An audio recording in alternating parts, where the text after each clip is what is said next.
The very word secrecy is repugnant in a free and open society.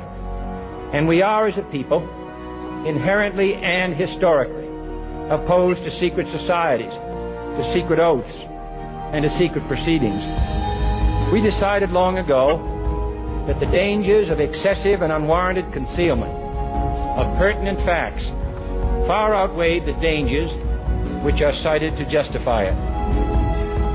Hello, this is Dane Wigington with GeoEngineering Watch Radio, Global Alert News Weekly Update for the week of January 23rd, 2016.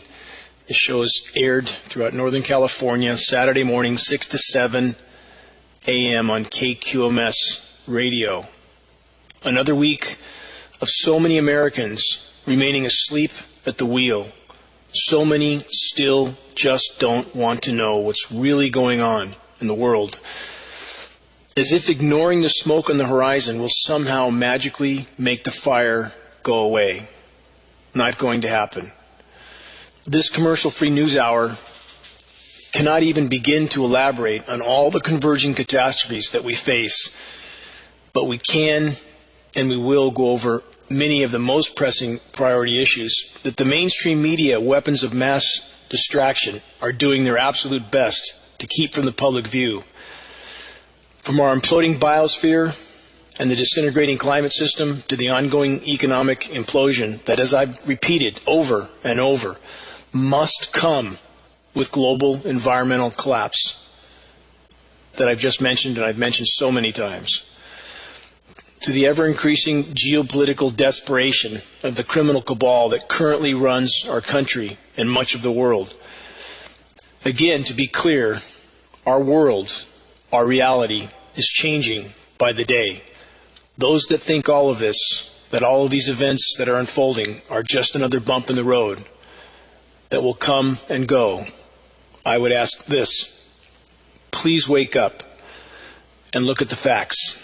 Please wake up and join the fight for the greater good, so that we might yet salvage what is left of our planet's life support systems. When I make statements like this, I'm of course well aware of the fact that many will roll their eyes and walk away and completely shut out such dire truths until they're forced to face reality due to the walls of their former world crumbling around them. If you've been one of these people until now, please just take an honest and unbiased look at the facts. That's all I've ever asked. Take an honest look at the data, which makes the gravity and immediacy of our collective reality clear. And again, hiding from the immense challenges we face will only guarantee our common demise. If we collectively awaken, if we all pull together, we can have a real chance at changing the direction of the human race's current course of certain suicide and certain near-term extinction. And that's a mathematical fact, statistical fact. If we look at the data, that's inarguable. So many of our societal perceptions of reality are nothing more than carefully crafted lies that the population has unfortunately accepted. From the stock market to unemployment figures to the ludicrous notion that the possibility of perpetual growth of a militarized, industrialized society on a finite planet with finite resources that have already been looted, pillaged, plundered to an extent that's it's truly hard to comprehend. So back to the converging catastrophes that are closing in on us all. What were some of the power structure controlled mainstream media headlines for this week's efforts at public mass distraction? It's important to look at this, a snapshot at least, to consider just how ridiculous our paradigm is, that we have to look at or listen to the kind of idiocracy that's thrown at us by mainstream media, corporate controlled, power structure controlled mainstream media. Here's just a few headlines while all these other things are going on that I've just mentioned. Brutal fight shows hockey's dark side. What possible bearing could that have on the bigger picture? Why your iPhone dies at 50%. Another fact that hardly matters on the larger context. Why ex-NFLer regrets playing football. Again, something our society has centered itself around. If we had as much energy going into the fight for the common good as we have people focusing on football games, we would be in a different reality. What's the greatest U.S. rock band? No importance on the bigger picture with that one. And finally, Starr confirms he's dating a fangirl.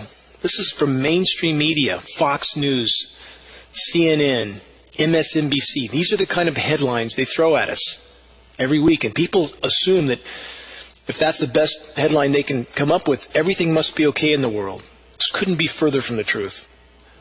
It's simply a mass delusion that we live in, and one that can't be hidden from much longer. The realities that we face can't be hidden much longer. And then, of course, on all headlines or all sources of mainstream media, we have the political theater that is so far beyond ridiculous that it's astounding that so many Americans from all sides of the fence can still buy in to the complete political absurdity, as if any particular individual will make any difference at all on the bigger picture. And who's the last person who truly tried? Kennedy. How long did he last? After his speech that threatened to expose the secret societies, he was taken out of the picture immediately. And those who rant conspiracy theory about this as if it's not true, how obvious can that situation be? That records have been were sealed for 50 years and then extended to continue keeping the records closed to that issue. That circumstance couldn't be more obvious. He was taken out because he challenged the covert government that really runs the planet. And that's the world we live in. So any notion that this political cast of idiots from all sides of the fence, all sides, could make any difference at all is a very naive notion. I hope Americans wake up to that fact. It's up to us. It's up to us to change what's happening in our world. Real headlines, a few. U.S. throws Kurds to the wolves.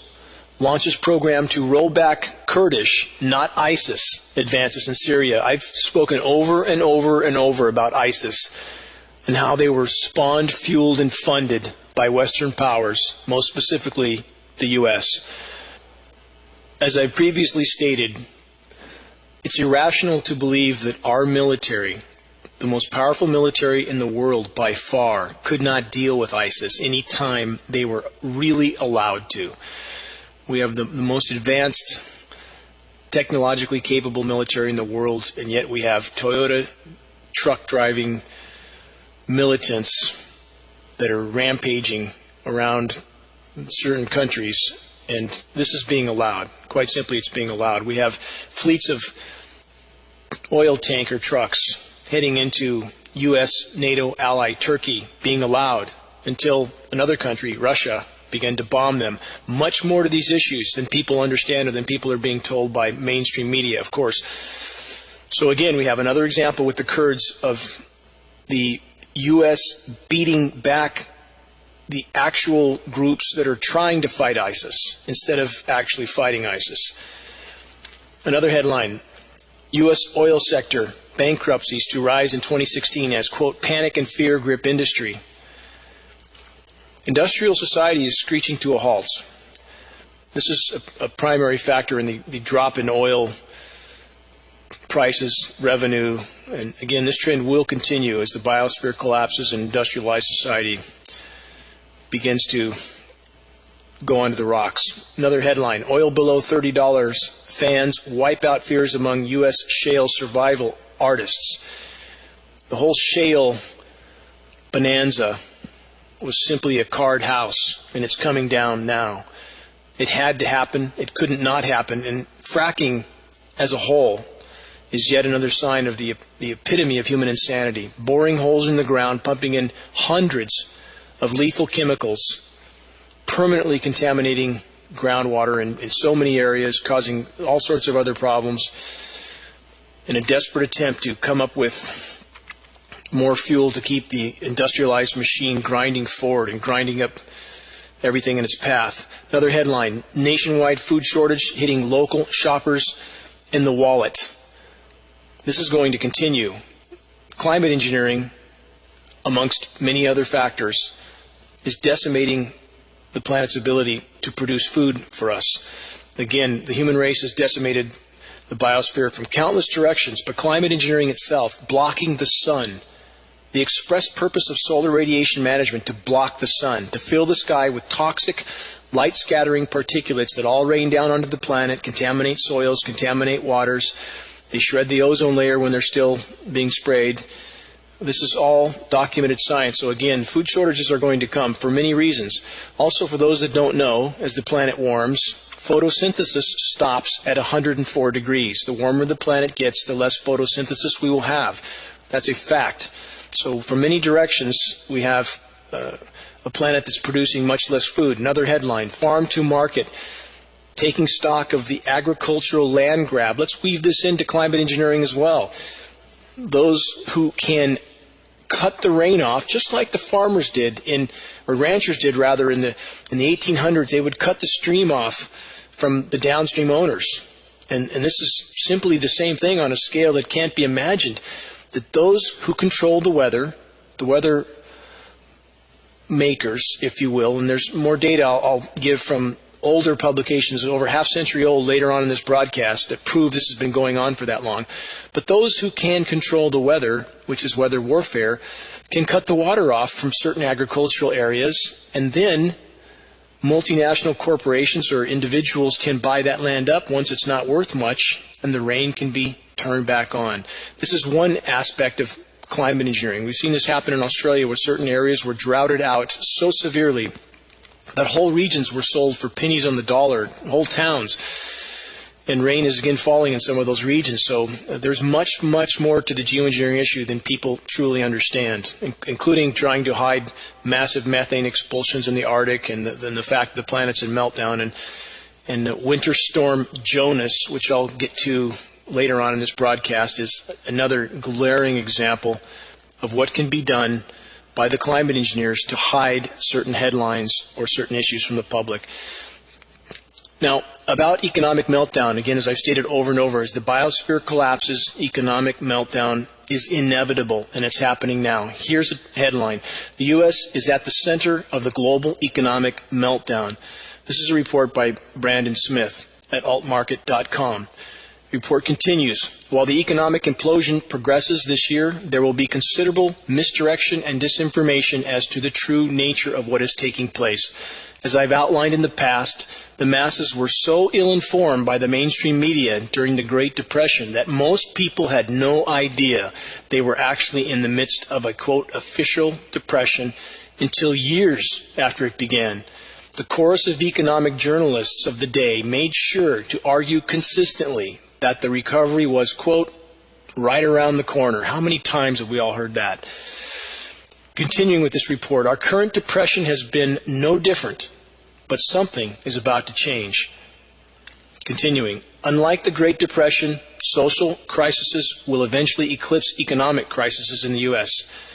That is to say, our society today is so unequipped to deal with the financial collapse that the event will inevitably trigger cultural upheaval and violent internal conflict.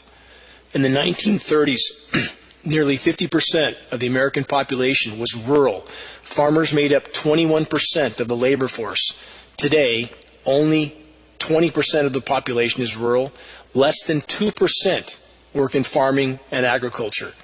That's a rather dramatic shift from the more independent and knowledgeable land-utilizing society to a far more helpless and hapless consumer-based system. What's the bottom line? About 80% of the current population in the U.S. is more than likely inexperienced in any meaningful form of food production and self-reliance. The rationale for lying to the public is certainly there. Economic and political officials could argue that to reveal the truth of our fiscal situation would result in utter panic and immediate social breakdown. When 80% of the citizenry is completely unprepared for a decline in the mainstream grid, a loss of savings through falling equities, and a loss of buying power through currency destruction, their first response to such dangers would be predictably uncivilized. Of course, the power structures that be are not really interested in protecting the American people from themselves. They're interested only in positioning their own finances and resources in the most advantageous investments while using our loss and fear to extract more centralization, more control, and more consent. Thus, the hiding of economic decline is enacted because the decline itself is useful to the elites. From every direction, our society is being manipulated. And those that are comfortable in this society, still comfortable, still able to hide their head in the sand, are helping the news to be sucked around our collective necks. It's exactly what's happening. And around the world, back to control mechanisms like climate engineering, which is being used everywhere. It's not just the US or China or Russia. It's being used all over the planet. Countries that aren't actively involved are forced to comply and allow this in their airspace. A lot going on behind the scenes. When we have conferences like the Paris Climate Conference and the Copenhagen Climate Conference and the Cancun Climate Conference of the past, those are simply smoke and mirror shows behind the scenes. Climate engineering is the mechanism that is being pushed to deal with the disintegrating climate, when in fact climate engineering is the single greatest factor, not the only factor by any means. We've decimated our planet, but the single greatest disrupting factor to the climate of all. It's simply a weapon of war. That's all. So what's it doing in other places of the world? It's not just droughting out California. There are many places around the planet that are being hammered, the precipitation being cut off. Middle Eastern countries and Bolivia. Here's a headline from Bolivia. Disappearance, gone, of Bolivia's second largest lake is a harbinger. Headline from Bolivia. Overturned fishing skiffs lie abandoned on the shores of what was Bolivia's second largest lake. Beetles dine on bird carcasses and gulls fight for scraps under the glaring sun in what marshes remain. And by the way, the die-off continues around the globe. And we have headlines now from Alaska of perhaps 100,000 murres, dead birds washed up on the shores. In one section, 8,000 of them in a mile section. Where are the headlines on this? Well, we're watching the political stupidity with candidates from all sides of the fence that shouldn't even be allowed to be in such a race. They're all clowns, every single one of them. And while we're watching these clowns acting on their stage, we're not seeing headlines like massive marine die-off. 8,000 murres in a mile section of beach. Imagine that. And I've been over, there's many causes for this. And climate engineering is a huge part of the factor, but so is the Navy's use of depleted uranium ammunition. And for those who think that it's patriotic to unquestionably support what our government does to our own troops, how is it patriotic?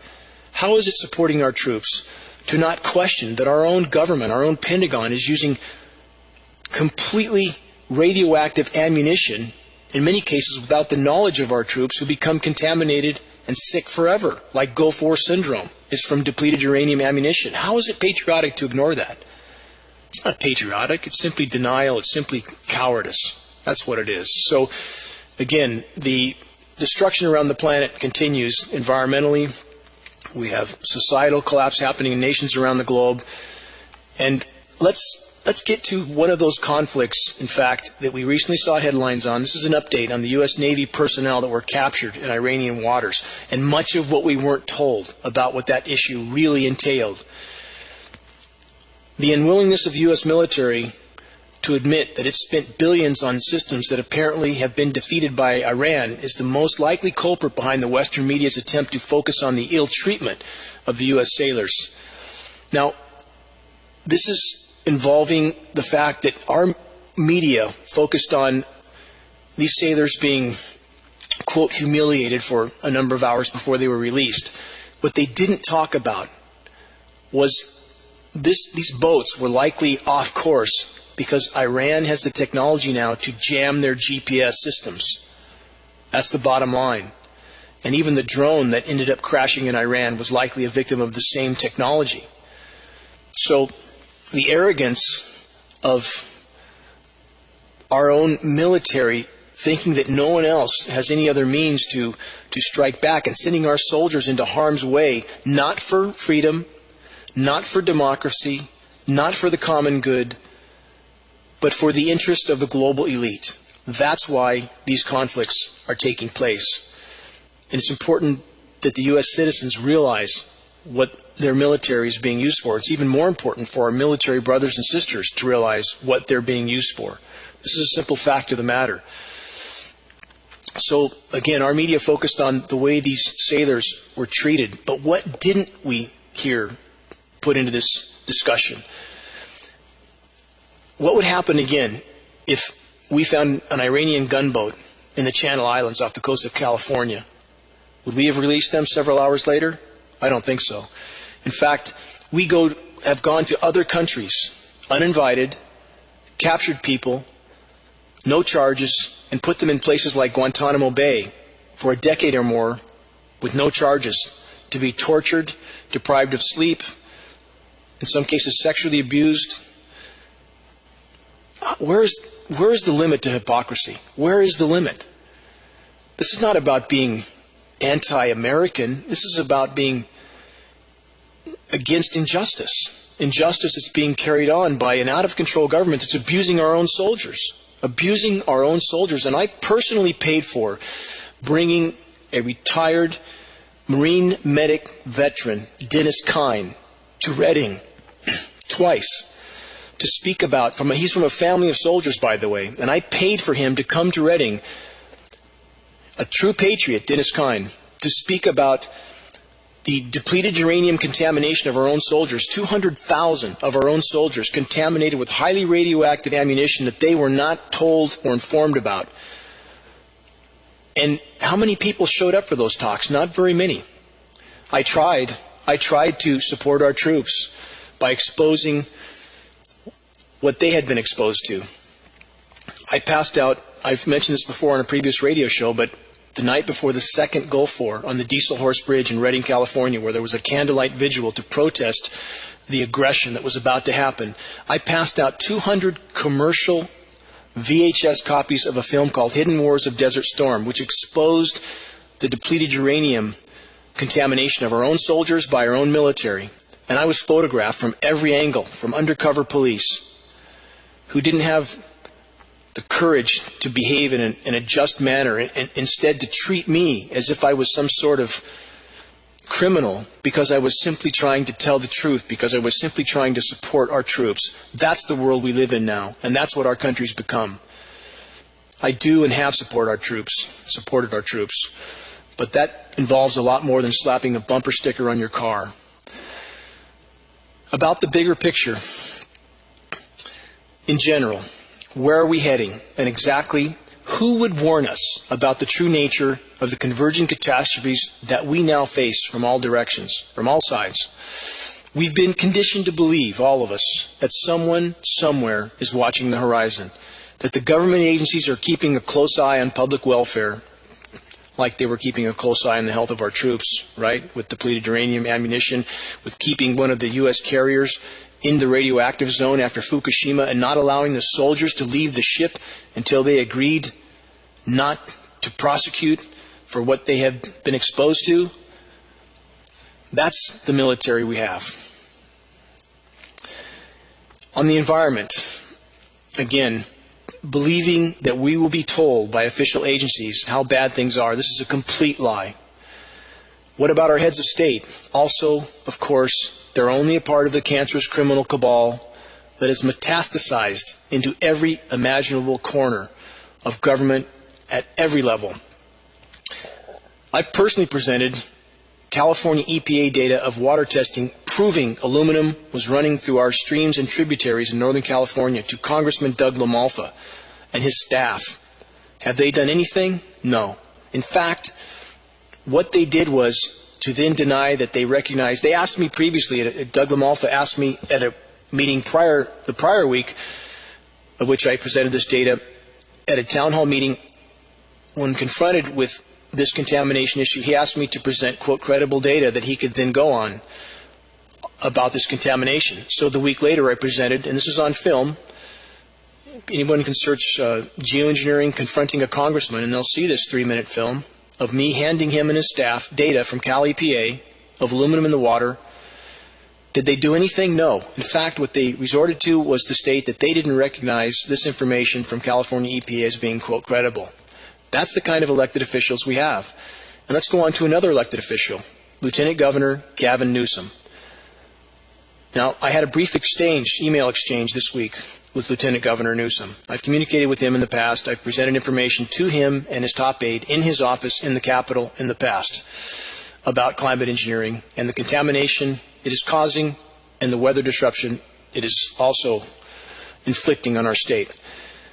So Newsom's email initial email I got from him was about a giveaway for Super Bowl tickets if a gun control bill is supported. And I reminded Mr. Newsom of my meeting with him nearly 2 years ago about, again, the drought and health issues with geoengineering. And here's Mr. Newsom's reply to me. This was this last week. I won't apologize for focusing on gun violence, though I appreciate your passions and point of view and respectfully took the time to meet with you and research your concerns. We may not share the same conclusion. This is from Gavin Newsom. Now, he never looked into the data I gave him. There's no question he didn't look into it. Lab tests, satellite imagery of the aerosol spraying that occurs in our storm track off the coast of the U.S., off California, the U.S. West Coast, that disrupts our hydrological cycle.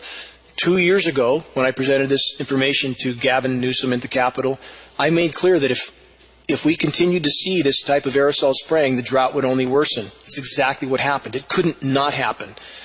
I challenge anyone who doesn't think this is going on in our skies, please do some real research. Do some honest, objective research.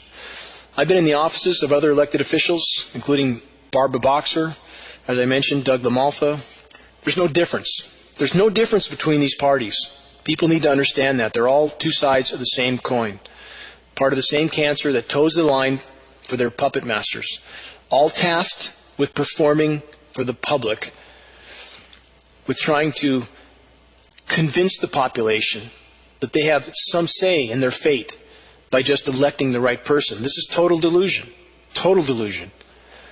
Any that are still clinging to the notion that anything can be fixed by participating in the completely rigged system is sadly mistaken. And let's look at another glaring recent example of just how rigged the system is to try to hide serious public health issues from the public. Headline, Michigan City lead poisoned by water government said was safe. This plugs exactly into what the information I passed on to LaMalfa, Barbara Boxer's office, California EPA, California Energy Commission, Lieutenant Governor Gavin Newsom. The whole system is rigged from bottom to top. This report by Daniel Dale. The people of Flint were poisoned by the government. They were deceived for a year and a half. They were told they were hysterical, ignorant, and the real liars. This is what our government tells you. And this is the same thing they tell you and have conditioned much of the population to believe about climate engineering. That we can see with our own eyes, that available data confirms is absolutely real, that congressional Senate documents, as long as 750 pages outline 150 patents. We have film footage of these aircraft spraying. We have lab tests from the ground, and we're told that we are delusional. That what we see, we really don't see. That all this data we have, we really don't have. Same thing happened in Flint. This is just a smaller example of what the climate engineering issue is, which is the greatest environmental cataclysm ever launched by the human race. This report continues, again, after people were told when they complained about the water that they were hysterical and ignorant. Their children will suffer the consequences for their entire lives. You can't fix this mistake. You can't fix the damage being done by climate engineering. You can't fix it. You can only stop it and try to salvage what's left. You can't fix the damage done to the Gulf of Mexico from the Macondo oil well spill. You can't fix what's happening in Southern California now with a methane spewing fountain that's getting worse by the day. I'll get to that in a minute. But Flint, Michigan is a glaring example of how the system works and how completely honorless those in the system are at this point, with very few exceptions. The biggest scandal in America, a fiasco staggering in its scope, is unfolding an hour from the Canadian border in a poor city in Michigan. For 18 months, Flint residents were served toxic, lead-filled river water, while the authorities at all levels of government told them there was no need to worry. Same thing we're told about what's falling from our skies. No need to worry. Not happening. Not going on. And sadly, so much of the population is all too happy to put their heads as far in the sand as they can while all this is unfolding. We can't hide from this any longer.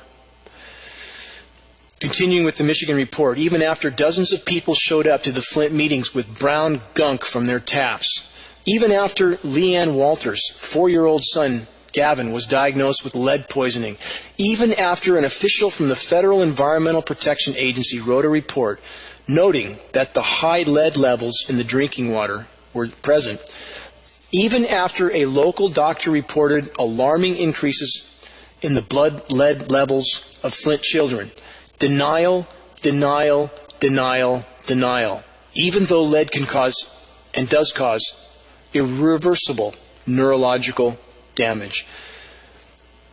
Quote, I think they were trying to save money, and they didn't think they were going to get caught, said Walters, 37 years old, a stay-at-home mother who became leader of the citizen-led fight for truth. She said, quote, they figured nobody was going to catch on to this. It was going to get swept under the rug, and they were going to get away with it. Why do you think they tried to discredit and ridicule everybody at every twist and turn? The Flint, Michigan story is a small snapshot of the climate engineering issue that is much, much larger, much more dangerous, much more cataclysmic, unquantifiably more cataclysmic. Our planet is being blanketed with toxic heavy metal particulates that are part of a climate engineering insanity. Period. We see this showing up in human health figures, from the skyrocketing dementia and Alzheimer's. We have 1 in 3 seniors in the U.S. now dying with Alzheimer's and or dementia, not dying from it, but dying with it. We have research institutions like MIT telling us on the current trajectory, in less than 10 years, every other child will have autism. What does it take to wake people up? We have lab reports proving that these metals are in our air column, raining down on all of us as the global climate engineering insanity runs completely off the rails, with governments that are trying to hide the severity of the climate disintegration by making it worse and contaminating the entire planet in the process. And it's showing up again everywhere. Bee colony collapse disorder, which many have heard about, and they keep hearing about the farm chemicals.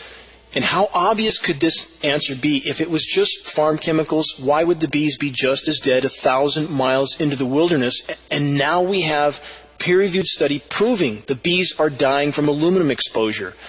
We have peer-reviewed study proving that whales are packed full of toxic aluminum as well. It's showing up everywhere. What does it take to wake the population up? Another example of authorities trying to hide something as long as they can. Here's another headline from Southern California. Alert, LA gas well has destabilized. Large crater develops in area. And this is also typical. We have one cataclysm created by completely irresponsible and destructive behavior, trying to extract resources or exploit resources. And then when something goes radically wrong, just like the Macondo oil well, technology makes it even worse. The attempt to fix it makes it even worse. And we have the same thing happening. Let me relate this back to the climate engineering scenario. We have a destroyed ozone layer now. We have massive UV radiation entering the lower atmosphere. We have air currents that have been disrupted, that have disrupted ocean currents. We have warm water now pumping into the Arctic, releasing methane on the seafloor. The atmosphere is filling with methane. And now we have Project Lucy and Project Alamo, 2 acronyms for projects to microwave the atmosphere with ground-based ionosphere heaters. These are massively powerful ground-based radio frequency transmitters that are literally microwaving the atmosphere to try to degrade that methane, because the methane's covering the planet like a layer of glass. And that will trap heat to a degree that few can imagine yet. It's already happening. So what does the military-industrial complex do? They double down. Just like they're doing with the well in LA. That their attempts to fix it only make it worse. We go from bad to worse on every front. It's happening at every level. Continuing with this LA gas well, officials state it could be catastrophic. TV states the risk of massive fire and possible explosion. Another expert stated, quote, if wellhead fails, the thing is just going to be a full blast, a horrible, horrible problem. And the company refuses to provide photos or media access. Business as usual. This is all business as usual. In the course of trying to extract resources again, we are destroying our planet. Industrialized society in its current form is a certain recipe for total global extinction, and we're very close to that point. We're past the point of any return. People ask me this all the time. Are we past the point of any return? In regard to the planet we've known, yes. That's a mathematical fact. It's an inarguable fact. We're past the point of any return in any time frame that would matter. Previous events that resembled what's happening now on our planet, that weren't as bad as what's happening now. 55 million years ago, an event called the PETM event, the Paleocene-Eocene thermal maximum, methane mass expulsion. Similar to what's happening now, except what's happening now is far worse. The equilibrium period after that past era was about 10 to 20 million years. So we are past the point of any return in any time frame that truly matters. We can simply try to salvage what's left of the planet's life support systems. And that's something worth fighting for. It absolutely is. But it can't happen under the current paradigm of people willingly accepting the lies they're being fed by mainstream media, lies that are designed to distract them from what's really happening and to keep them focused on their own personal pursuits of pleasure while the walls close in on all of us. And here's a voice from arguably one of the most brilliant human beings to ever live, Stephen Hawking. Stephen Hawking warns humanity, quote, leave Earth before the ruling class destroys it. This statement from, again, one who is arguably the most intelligent human being that has ever lived, perhaps next to Einstein. This report continues, humanity's future is in peril thanks to so-called advancements in science and technology, claims Professor Stephen Hawking, who cited nuclear war, global warming, genetically modified viruses as deadly threats to our existence. Again, we're back to the God of technology that has so many people have worshipped and do worship. Technology will save us. Technology and the misuse of technology is what has brought us to this dark, dark place that we are all currently in. A very dark place. And again, with all the challenges we face, the methane leak in Southern California, the pollution of waters from many different sources, the burning of 100 million tons of hydrocarbon that are put into the atmosphere every day, the poisoning of the oceans, the paving of the planet, the cutting down of forests. I could go on and on. But of all these impacts, the greatest single assault the human race has ever launched on the environment, and again, short of nuclear cataclysm, the greatest and most immediate threat we face is climate engineering. And here's a recent, it's 4 or 5 days old, a peer-reviewed science assessment on the direct occupational and public health impacts of solar radiation management with stratospheric aerosols. This is a peer-reviewed science report that doesn't outright admit this is going on because they can't admit it, or they would not get this published from the power structure controlled peer-reviewed panels. They couldn't get this published. But listen to this short excerpt from this report and plug it into what I've said over and over and over for the last decade plus fighting this battle of what these aerosols do to us. From this science report, I quote, using available evidence, we describe the potential direct occupational and public health impacts of exposures to aerosols. Aerosols are fine, microscopic particles suspended in the atmosphere, by the way, likely to be used for SRM, solar radiation management, spraying in our skies with the intent purpose of blocking the sun, exactly what we see happening in our skies. Again, this is from a peer-reviewed science report that's about 5 days old, including environmental sulfates, black carbon, metallic aluminum, and aluminum oxide aerosols. Think about this. This is a science report acknowledging the dangers of spraying toxic nano heavy metal particulates in our skies. The report continues. We speculate on possible health impacts of exposure to one promising SRM material, solar radiation management material, barium titanate.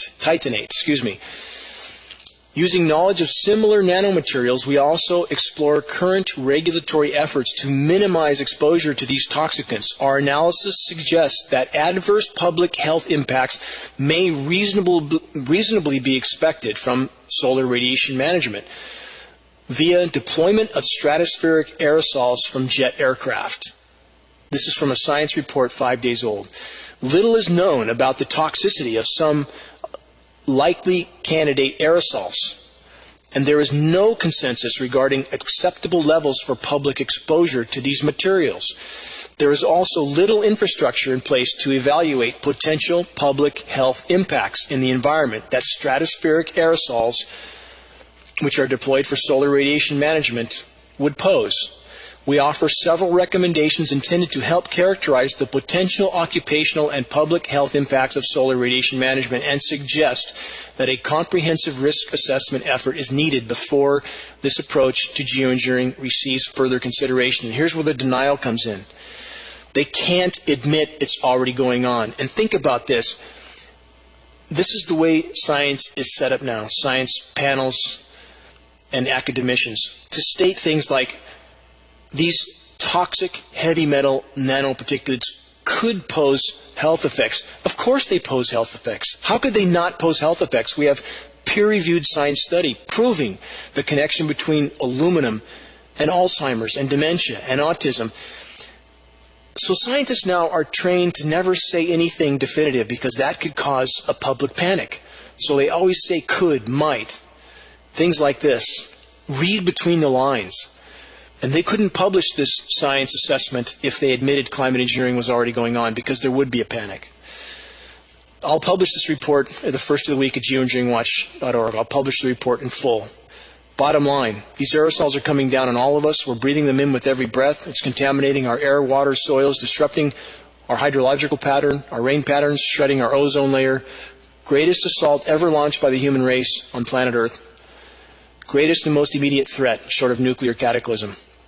Let's go back now. For people who think this isn't going on, here's some excerpts from an article I posted this week from 2 editions of a 1954 Collier's magazine. This is a mainstream publication for that era that we acquired at geoengineeringwatch.org. I have 2 excellent condition original copies. These are excerpts from this report from 1954, 61 years ago in Collier's magazine, 62 years ago, directly from this report. We could use weather as a weapon of warfare, creating storms. And this report was written, by the way, by a U.S. military official.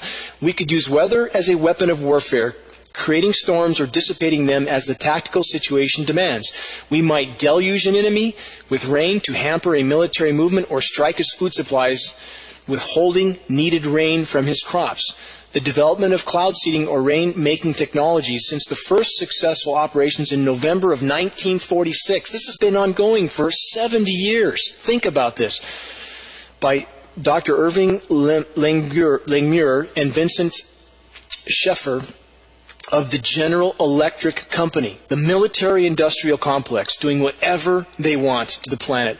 Another excerpt from the 1954 article written by a U.S. military official. The present method of, quote, modifying a cloud is known as seeding because it consists of introducing into the cloud certain particles which collect moisture and fall to the ground as rain or snow. It is used to increase precipitation over any designated area. Another excerpt. How will we be able to prevent rain? By over-seeding a cloud. Exactly what we have said over and over. The science backs this up. When they saturate the atmosphere with these tiny particulates, too many condensation nuclei, it tends to migrate moisture from one place to another, where it then comes down in a deluge. So you create drought and deluge. But this interference has been going on for 7 decades. We don't see publications like this one in Collier's magazine anymore because the corporate-owned media won't allow it. Another excerpt from the magazine. Over the last 5 years, our company has operated more than 150 separate projects in 18 states and 6 foreign countries. Again, look at the scale this was on, even 62 years ago. It continues. We had amassed more than 200,000 hours of seeding experience in varying latitudes. We don't think we can increase rainfall. We know we can. When you see deluges happening in one place and protracted drought in other places, the climate is being totally derailed. Understand that's a reality. Final excerpt, 2 excerpts from that report. Using weather as a weapon, Russia would be at a disadvantage in any strategic weather warfare because weather characteristically moves from west to east. Weather control planes operating from Western Europe bases might be able to deluge any selected area of Russia with heavy rain, disrupting lines of supply or movement of armored units by truck, convoys, tanks to bog down in the mud. Same thing they did in Vietnam, historical fact, Project Popeye. Anybody who chooses can investigate this and find out. Attacking the enemy's food supply. Just talked about this above, didn't I? Cutting off the rain, cutting off the moisture to California's crops. Who's the enemy at this point? Who's the enemy? The U.S. population now appears to be not just a liability, or not just expendable to the power structure, rather, but increasingly a liability. From the report, weather modification might also be employed to strike an enemy's food supply. Moisture clouds could be intercepted en route, overseeded, and dried up, depriving crops of needed moisture. This is from 62 years ago. This technology existed. It's exactly what we know is happening off the California coast because we have the satellite imagery to prove it. This is weather warfare against the U.S. population, plain and simple. We need to wake up to what's going on around us. Another magazine publication from 1958, Popular Science. I also published a report on this because we acquired original copies of this magazine. Weather as a Weapon from 1958, Popular Science. Several excerpts from that publication. Control of Earth's weather and temperature is within the realm of practicability now, says Dr. Joseph Kaplan, the chairman of the International Geophysical Year. This is a massive conglomeration of science technicians from around the globe. Now, one more excerpt from the 1958 issue of Popular Science, which proves that climate engineering had already been deployed for at least a decade prior to Dr. Kaplan's statement. Present knowledge lists 7 possible ways of changing weather on a global scale. All of these methods would regulate the distribution of heat in different parts of the Earth's atmosphere. This is the basis of global weather control from 1958. Final excerpt. And who gave those in power the right to experiment with our planet and all life, by the way? Who gave them that right? We gave them the right because we're too concerned with distractions, iPhones, sports games, and everything else that distract the human race from their responsibility toward the common good. This is from the 1958 Popular Science issue. Weather as a weapon would be more disastrous than nuclear warfare. Not my statement. This is the statement of a top scientist at that time from Popular Science article in 1958. Now, we have currently, for the record, as of 2 days ago, we have a Washington Post headline, global temperature records were shattered. It was not even close, is the end of the headline. 2015 temperature records officially now have shattered the global temperature records just set in 2014. We have a massive snowstorm occurring right now, completely engineered. Think about this. We have a snowstorm that we are told has a warm and a cold side to it. This is Storm Jonas happening that happened in the East Coast, unfolding still on Saturday. Now, how do you have a winter storm? And this is the nature of winter storms, especially in recent years as they become completely engineered, with a warm and a cold side. How do you have a winter storm that originates in the record warm waters of the Gulf of Mexico? How does that happen? Why does the snow level now no longer relate to elevation in so many cases? You're either on the warm side of the storm or the cold side of the storm. Since when? Since when do you have thunderstorms and tornadoes on one side at far above freezing temperatures? Where this storm formed, where this low pressure formed, it was 75 degrees on the Gulf Coast. And as it migrates northward, they spray chemical ice nucleating materials into the moisture, which causes an endothermic reaction, a chemical cool down, which allows them to artificially nucleate snow. And if you don't believe this is happening, I challenge anybody listening, search Chinese scientists create artificial snowstorm, Fox News. Even put the Fox News in there as well, because Fox News even covered this in 2009 when the Chinese Bureau of Weather Modification openly announced they were doing this, creating snowstorms out of what should have been a rainstorm, until they did $1 billion worth of damage to Beijing, at which time, this was about the third time that they nucleated a snowstorm, and they went underground. They quit announcing the destruction they were causing because the population obviously was not pleased with what was going on. Anyone who thinks the Chinese government can do this, but our government is not doing it, you're living in a delusion. And we have patents, chemical ice nucleation for weather modification, one assigned to NASA, going back as far as 1950. 66 years ago, we have a patent for this exact process. People who don't think all these things are going on, that our government is this far off the rails, you're simply not living in reality.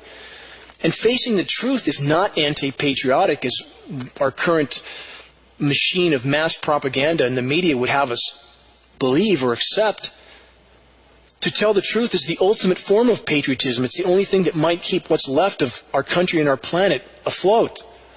Hiding from the truth is not patriotic, and it takes a lot more to be patriotic than sticking a bumper sticker on your car that says support the troops and blindly defending the official narrative, no matter how false it is. That is not patriotic in any sense. We are in what's called the Anthropocene right now.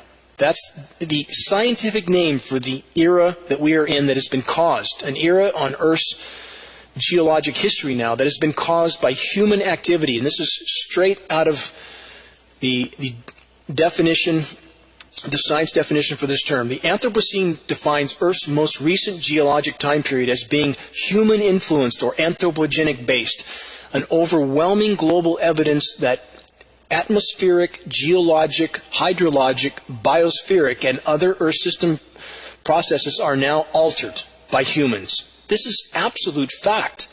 And those who say that human beings haven't altered the planet, you're not living in reality.